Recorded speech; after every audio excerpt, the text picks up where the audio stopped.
Well, I say that what he is putting forward is not only unconstitutional, but runs counter to the American values that we as a nation not only uphold for ourselves, but the values that we project to the rest of the world. That our country has the First Amendment. We believe in freedom of assembly, freedom of speech, but also freedom of religion.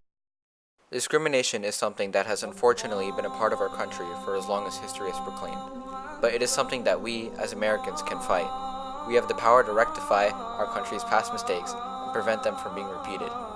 But we believe this issue cannot truly be ameliorated without the support of the current presidential candidates and other predominant public figures.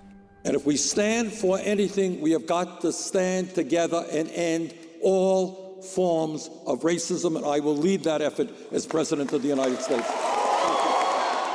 Although one could say our society has come a long way in accepting other cultures and religions, many people still believe the Islamic faith is one that is still frowned upon the most.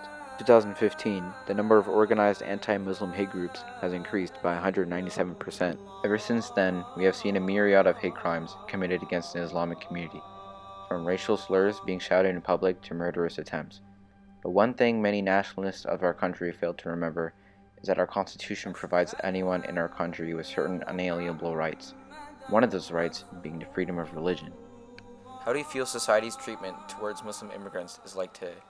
A statement that somebody utters become a focal point of public expressions across the globe in a matter of minutes. I think the media would have the biggest role and the biggest impact with that. I think the media just presenting Muslims and Muslim people, and a lot of times they'll present us as Muslims, and it's really like it should be Muslim Americans, just like any other religious people would be from other backgrounds and other ethnicities, right? It's just Americans that we're talking about, but our religion happens to be Islam.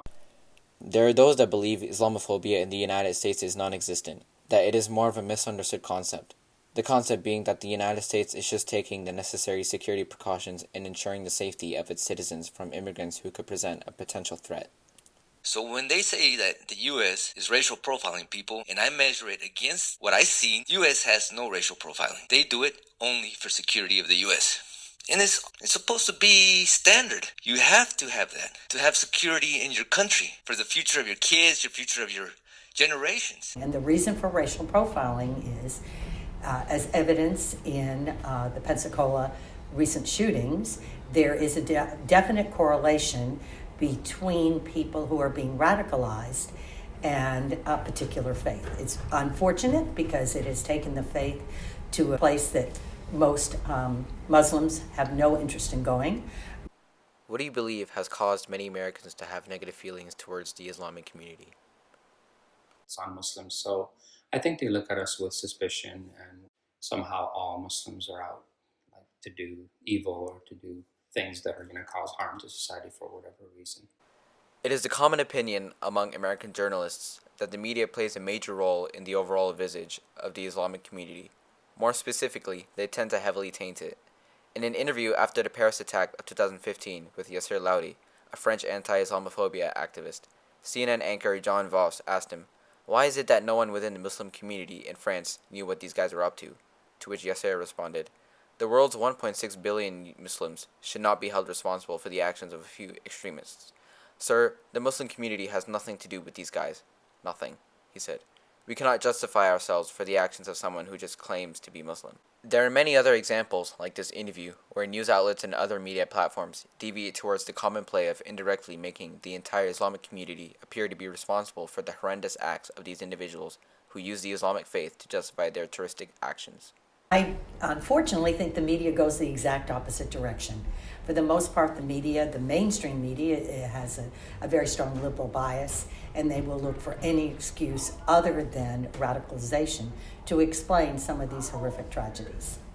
How do you feel being Muslim alters your identity in today's society? To this Islamophobia, everybody had it. The Irish had it, the Catholics had it, the Italians had it. Now it's just the time of the Muslim. You know, people are fine with you, but then when they realize you're Muslim or they hear your name, and in my case it's very obvious, Muhammad, they kind of do a double take at times. You have radical Islamic clerics, right, preaching from abroad saying you cannot be an American and a Muslim at the same time. Well, lo and behold, on the far right, you have quite a number of famous, prominent Islamophobes who are saying the exact same message.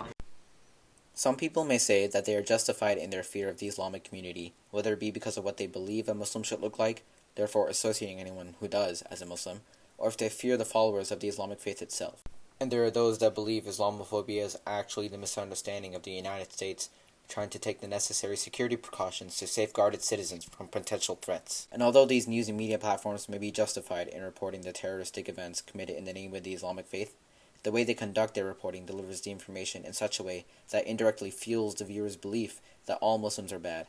But we believe, with the proper aid from the current presidential candidates running in the 2020 election and other politically active public figures, we'll be able to create a new image of the Islamic community in the United States, one that doesn't automatically entail the tragedies that occurred in the name of the Islamic faith, but perhaps the contributions they have made towards the betterment of society.